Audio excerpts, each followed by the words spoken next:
আজকে দেখুন যারা বৈষম্য বিরোধী ছাত্র আন্দোলন নামের তথাকথিত একটি প্ল্যাটফর্ম গড়ে তুলেছে, আপনারা দেখুন তারা প্রথমে বলেছে যে তারা 2008 সালের প্রজ্ঞাপন যদি পুনর্বহাল করা হয় তারা তাদের আন্দোলন থেকে তাদের 2018 সালের প্রজ্ঞাপন যদি পুনর্বহাল করা হয় তারা ইস্তফা দেবে আন্দোলন থেকে। আন্দোলনের একটি যৌক্তিক সমাপ্তি তারা টানবে।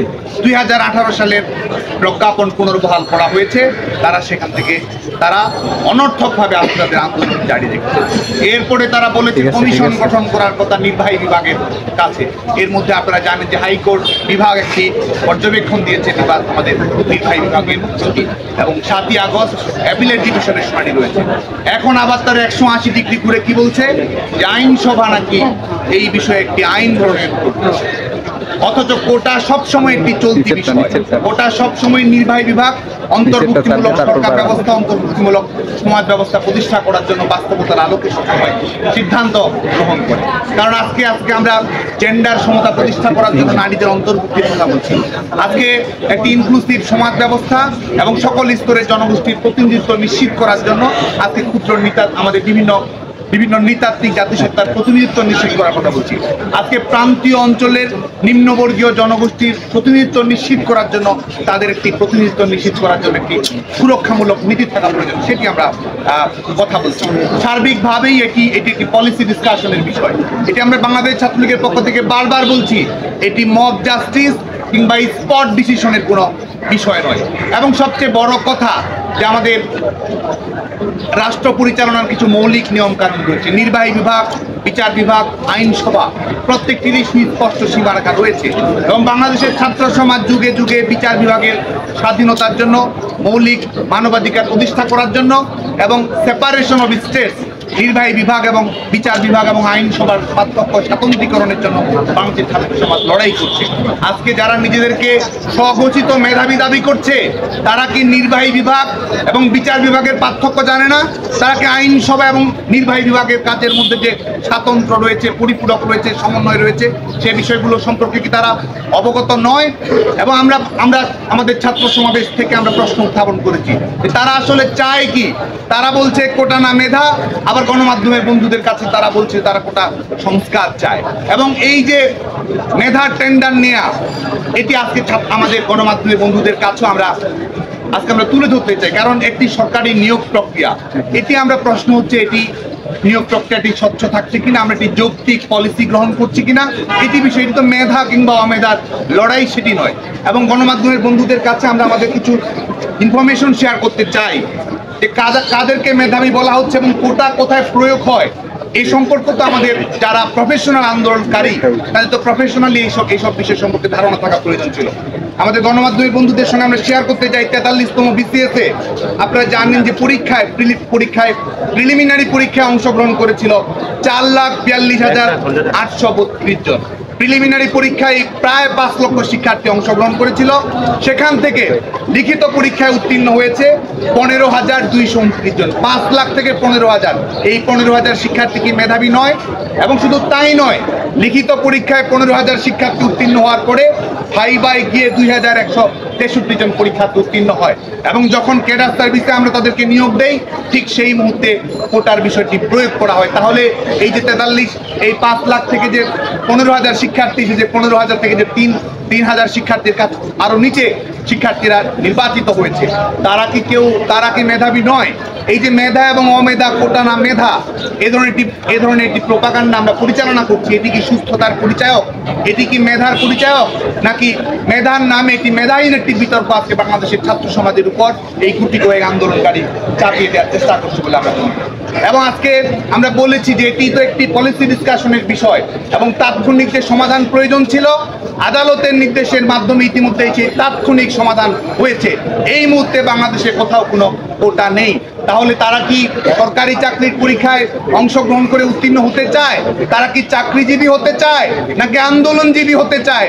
বাংলাদেশের ছাত্র সমাজের পক্ষ থেকে আমরা এই প্রশ্নটি রাখছি এবং আমাদের অভিজ্ঞতা রয়েছে এবং এই অভিজ্ঞতাগুলো আমরা বিনয়ের সঙ্গে তুলে ধরতে চাই। 2018 সালে যারা কোটা বাতিলের আন্দোলন করেছে, যে আহ্বায়ক যে ফোরামটি দ্বারা গঠন করেছে, আমাদের কাছে তথ্য উপাত্ত রয়েছে। আন্দোলনকারীদের একজনও বিসিএস প্রিলিমিনারি পরীক্ষা উত্তীর্ণ হতে পারে এবং বর্তমান সময়েও সেই একই রকম বাস্তবতা আমরা পরিলক্ষিত করছি কিনা সেই প্রশ্নটি কিন্তু আমাদের সামনে রয়েছে এবং আমরা লক্ষ্য করছি এটি একটি সরকারের জন্য, রাষ্ট্রের জন্য অত্যন্ত গুরুত্বপূর্ণ বিষয় যে আমরা আমাদের প্রতিনিধিত্বমূলক সরকার ব্যবস্থা, সমতার নীতি, বৈষম্য নিরসনের নীতি আমরা প্রয়োগ করব। তারা মুখে বলছে বৈষম্য বিরোধী ছাত্র আন্দোলন, অথচ আমাদের বাংলাদেশে নারীরা যে প্রশাসনিক চাকরিতে 25% রয়েছে, প্রত্যেকটি সরকারি বেসরকারি চাকরিতে আমাদের নারীদের অংশগ্রহণ যে কম রয়েছে, নারীদেরকে সামনের দিকে নিয়ে এসে যে জেন্ডার সমতা প্রতিষ্ঠিত করতে হবে, বৈষম্য নিরসন করতে হবে, সেই বিষয়ে আমাদের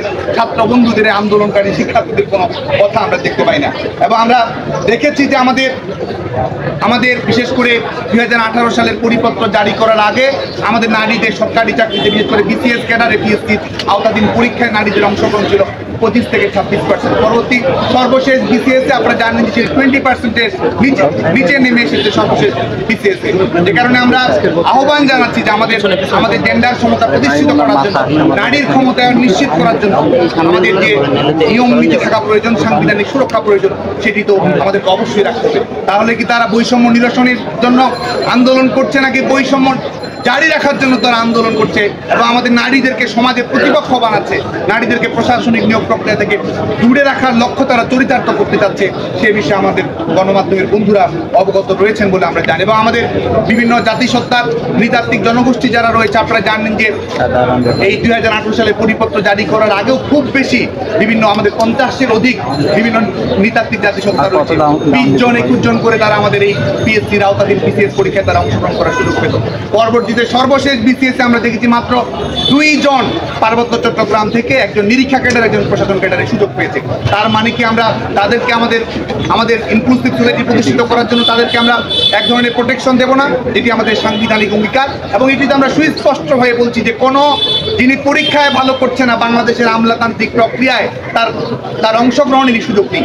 সবাই মেধাবী, এর মধ্য থেকে মেধাবীদের মধ্য থেকে যারা প্রতিযোগিতায় প্রাগ্রসর, তাদেরকে বাংলাদেশের আমলাতন্ত্রে নিয়োগ করা হয়।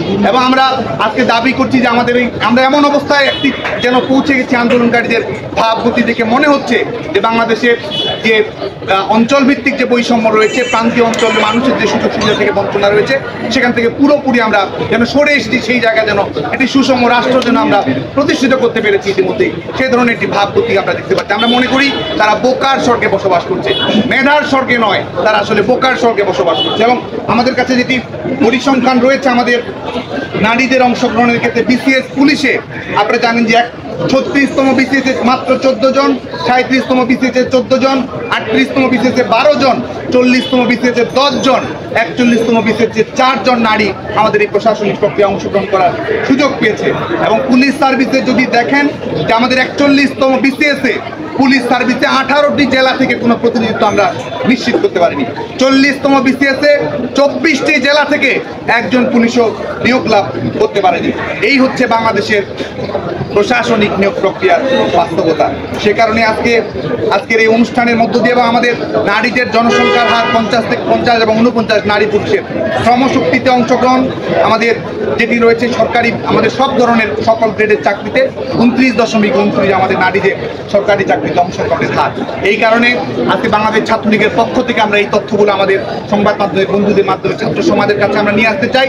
এবং আমরা বাংলাদেশ ছাত্রলীগের পক্ষ থেকে আমরা সুস্পষ্টভাবে বলছি যে আমাদের এই কোটা ইস্যু নিয়ে, সরকারি চাকরিতে নিয়োগ প্রক্রিয়া নিয়ে বাংলাদেশ ছাত্রলীগ কিন্তু এই যৌক্তিক সংস্কার যেন হয়, একটি যৌক্তিক রূপরেখা যেন আমরা তৈরি করতে পারি, সেই লক্ষ্যে কিন্তু বাংলাদেশ ছাত্রলীগ বলছে আমরা একটি যৌক্তিক সুরাহা চাই, অন্তর্ভুক্তিমূলক সুরাহা চাই, সাংবিধানিক সুরাহা চাই, যুগোপযোগী সুরাহা চাই। এবং সেটির জন্য বিচার বিভাগীয় পর্যবেক্ষণের আলোকে নির্বাহী বিভাগ সময় নিয়ে সংশ্লিষ্ট সকল পক্ষের মতামত নিয়ে, বিশেষজ্ঞদের মতামত নিয়ে পার্বত্য চট্টগ্রাম নারী, আমাদের প্রতিবন্ধী গোষ্ঠী এবং আমাদের জাতি, আমাদের পশ্চাৎপদ জনগোষ্ঠী, প্রান্তীয় অঞ্চলের মানুষ, আমাদের জাতির শ্রেষ্ঠ সন্তান, আমাদের বীর মুক্তিযোদ্ধাদের মতামত, সার্বিক বিষয়ের আলোকেই তো একটি সরকারি সিদ্ধান্ত, একটি নির্বাহী সিদ্ধান্ত গ্রহণ করা হবে।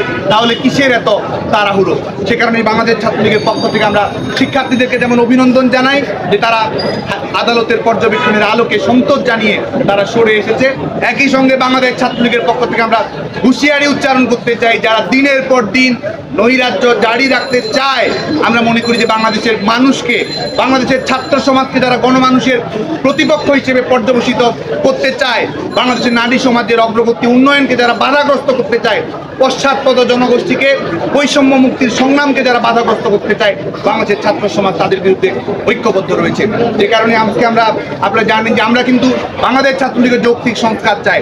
বাংলাদেশ ছাত্রলীগও প্রশাসনিক নিয়োগ প্রক্রিয়া যেন মেধাভিত্তিক, সমতাভিত্তিক, বৈষম্য নিরসনের উপযোগী, ইনক্লুসিভ হয়, সেজন্য কিন্তু বাংলাদেশ ছাত্রলীগ এই আন্দোলন সংগ্রাম চালিয়ে যাচ্ছে।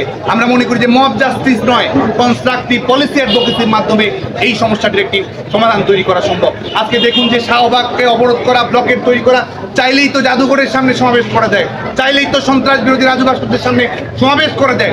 এখনই তো এমন নয় যে ঠিক এই মুহূর্তে যেখানে বাংলাদেশে কোনো কোটা নেই, তাহলে শুধুমাত্র পলিটিক্যাল অ্যাটেনশন সিকিং এর জন্য সাধারণ মানুষকে এই যে দুর্বিষহ যন্ত্রণায় ফেলে দেয়া এবং একই সঙ্গে বিএনপি জামায়াতের রাজনৈতিক ষড়যন্ত্রের গুটির অংশ হিসেবে শিক্ষার্থীদেরকে যে পরিণত করা, তার বিরুদ্ধে বাংলাদেশ ছাত্রলীগ ঐক্যবদ্ধ রয়েছে, সচেতন রয়েছে।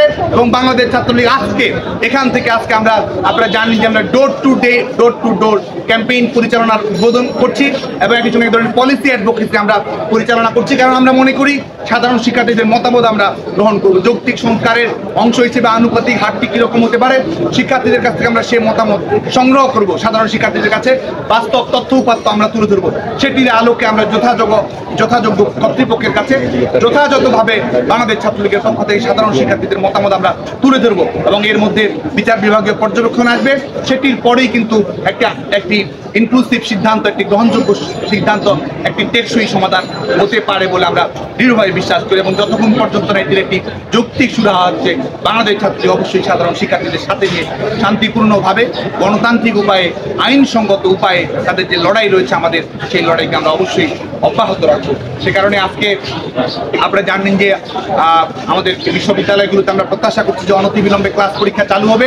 সাধারণ শিক্ষার্থীরা ইতিমধ্যেই ফিরেছে, তারাও নিয়মিত ক্লাস পরীক্ষা শিক্ষা কার্যক্রম অব্যাহত রাখবে এবং আমাদের স্বাভাবিক শিক্ষা কার্যক্রমকে কেউ যদি বিঘ্নিত করতে চায়, বাংলাদেশ ছাত্রলীগের পক্ষ থেকে আমরা সুস্পষ্ট হুঁশিয়ারি উচ্চারণ করতে চাই। এবং আমরা দেখতে পাচ্ছি যে এই আন্দোলনকে ইতিমধ্যেই রাজনৈতিক রূপ দেওয়া হয়েছে। সর্বশেষ দিনের আন্দোলনে ছাত্রদলের ক্যাডার যারা পেট্রোল বোমা এবং বিভিন্ন ধরনের মানুষ খুনের মামলার আসামি, তাদেরকে আমরা আমাদের সর্বশেষ দিনের সমাবেশে তাদের উপস্থিত হতে দেখেছি। আমাদের কাছে অনুভূত হচ্ছে সাধারণ শিক্ষার্থীদের আবেগকে কাজে লাগিয়ে আজকে সন্ত্রাসীদের একটি গেট টুগেদার তৈরি করার একটি পথ আজকে এটির মাধ্যমে তৈরি করা হচ্ছে। আন্দোলনকারীদের যেখানে দায়বদ্ধতা ছিল, একটি ভালো এক্সিট তৈরি করার প্রয়োজন ছিল এবং সাধারণ শিক্ষার্থীদের প্রতি দায়বদ্ধতা ছিল, শিক্ষা প্রতিষ্ঠানের প্রতি দায়বদ্ধতা ছিল, আইনগত শাসনের প্রতি, বিচার বিভাগীয় স্বাধীনতার প্রতি দায়বদ্ধতা ছিল। কোনো কিছু তোয়াক্কা না করে যে নৈরাজ্যের পরিবেশ তারা তৈরি করেছে, যে এনার্কিজম তারা দেখিয়েছে, বাংলাদেশ ছাত্রলীগ শান্তিপূর্ণভাবে গণতান্ত্রিক উপায়ে তাদের বিরুদ্ধে লড়ে যাবে এবং শিক্ষা প্রতিষ্ঠানের স্বাভাবিক শিক্ষার পরিবেশ এবং কোটা ইস্যুর একটি যৌক্তিক সুরাহা বাংলাদেশ ছাত্রলীগ সুনিশ্চিত করবে।